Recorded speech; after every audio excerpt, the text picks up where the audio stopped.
मराठी भाषा दिनाच्या सर्वांना खूप खूप शुभेच्छा. माझे काऊसुद्धा मराठीतच बोलतात बरं का. माझे मिठूसुद्धा मराठीतच बोलतात, कारण आम्ही राहतो कुठे, महाराष्ट्रात, बरोबर की नाही, म्हणून आम्ही मराठीतच बोलतो.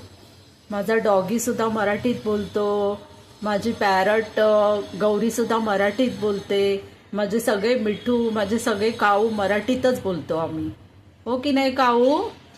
मम्मा महाराष्ट्रीयन आहे आणि पप्पा त्यांचे गुजराती आहेत, पण आमच्याकडे भाषा मराठीच बोलली जाते, हो की नाही काऊ.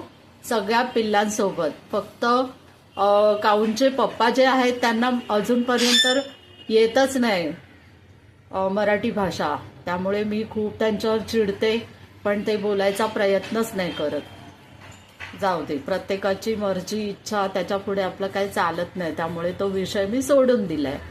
पण काऊंसोबत, मिठूंसोबत, सगळ्यांसोबत मम्मा मराठीतच बोलते. आणि काऊंचा आणि मिठूंचा दादा आहे, ऑस्कीचा दादा आहे, त्याच्याशी पण मम्मा मराठीतच बोलते, हो की नाही पिल्लू. हो हो. तो बघ मिठू आवाज देतोय तारेवर बसून. तुम्ही चिकन खाऊन गेलायत पोट भरून, आता पुन्हा चिकन नाही, बस झालं, रात्रीची वेळ आहे, पचणार नाहीये, चला.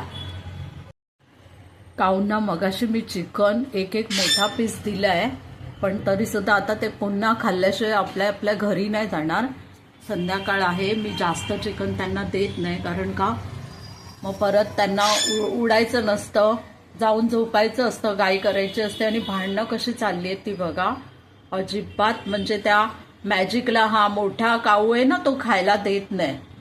मगाशी मी काय केलं, एक मोठा पीस ठेवला आणि मॅजिकला गुपचूप दिला. ह्या काऊला दिला आणि पळून लावलं. हा मोठा काऊ आहे ना, रॅगिंग करत असतो त्याच्याबरोबर. चला लवकर लवकर घे, चल तुझा, आणि पळ, आता मॅजिकला देणार आहे मी. पळ, चल लवकर घे, आणि मॅजिक ये लवकर, घे रे, घे, पळ, हा पळ. हा तुला मोठा पीस आहे, घे घे. मोठा पीस मगाशी पण दिला, आता बस झालं, पोट फुटेल हा.